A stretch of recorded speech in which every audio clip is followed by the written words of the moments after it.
Assalamualaikum dan selamat pagi murid-murid. Saya Cikgu Nurul Hafizah binti Ahmad, Guru Bahasa Melayu tahun 1, kelas tahun 1 Ibnu Rushd dan juga kelas tahun 1 Ibnu Sina. Hari ini kita mulakan PDPR kita dengan modul PDP. Temanya adalah Saya Sihat, Saya Selamat dan subtemanya pula Kita Jaga Kita. Tajuk PDPR kita pada hari ini ialah Awas COVID-19. Murid-murid pasti bertanya-tanya, apa itu COVID-19? COVID-19 ialah sejenis virus baru yang dikenal pasti menyebabkan jangkitan saluran pernafasan dan berjangkit daripada individu ke individu melalui titisan pernafasan atau sentuhan.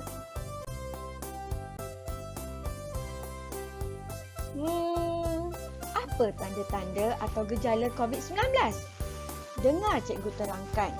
Yang pertama, demam. Yang kedua, batuk. Yang ketiga, selesema. Dan yang keempat, sukar bernafas. Jika murid-murid ada tanda-tanda yang cikgu sebutkan tadi, murid-murid perlu segera berjumpa doktor untuk tindakan selanjutnya ataupun untuk rawatan yang selanjutnya. Dan yang seterusnya, murid mesti bertanya, bagaimana COVID-19 ini merebak? Dengar cikgu terangkan. COVID-19 ini merebak melalui batuk dan bersin dan juga sentuhan pada permukaan yang dicemari virus. Terusnya, cikgu akan terangkan tentang langkah pencegahan COVID-19 ataupun cara mengatasi COVID-19.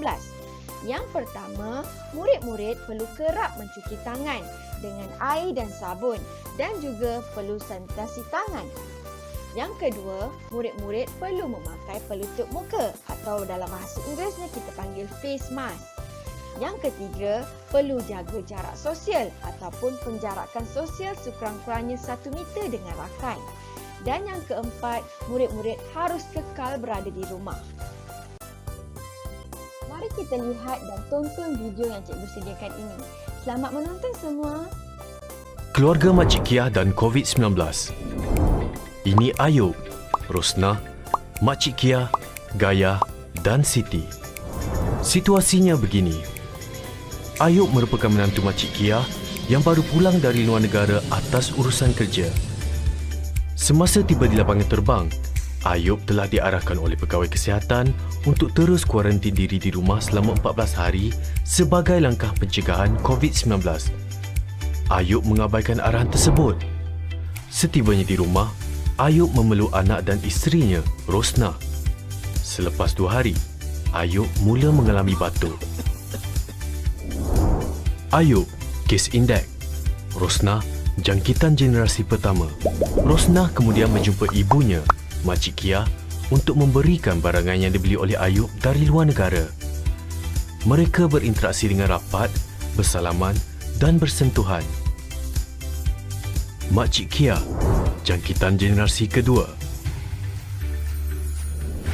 3 hari selepas itu, Gayah, iaitu jiran Makcik Kiah, datang melawat Makcik Kiah yang sedang demam. Mereka berinteraksi dengan rapat dan bersentuhan sambil menggosok-gosok mata dan hidung. Gayah, jangkitan generasi ketiga. Gayah kemudian pergi ke pasar untuk membeli barang keperluan.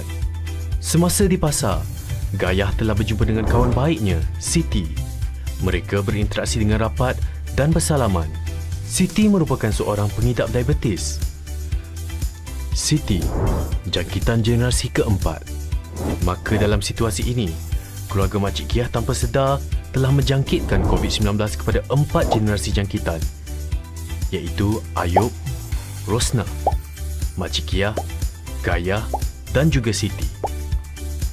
COVID-19 mudah berjangkit dari individu ke individu lain. Golongan warga emas dan individu yang mempunyai penyakit kronik adalah lebih berisiko untuk mendapat jangkitan COVID-19 yang lebih serius, iaitu mengalami gejala dan komplikasi penyakit yang lebih teruk. Bagaimana kita boleh putuskan rantaian jangkitan ini? Ini langkahnya. Kuarantin diri di rumah selama 14 hari selepas pulang dari luar negara. Jarakkan diri 1 meter dari orang lain. Amalkan etika batuk dan bersin yang betul. Kerap cuci tangan menggunakan air dan sabun atau hand sanitizer.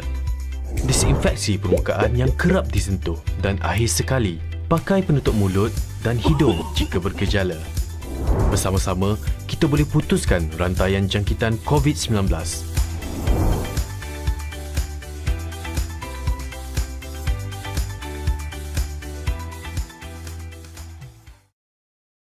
Aktiviti yang seterusnya ialah mari sebut dan baca. Ikut cikgu sebut dan baca. Virus corona. Virus corona. Pelitup muka. Pelitup muka. Termometer. Termometer.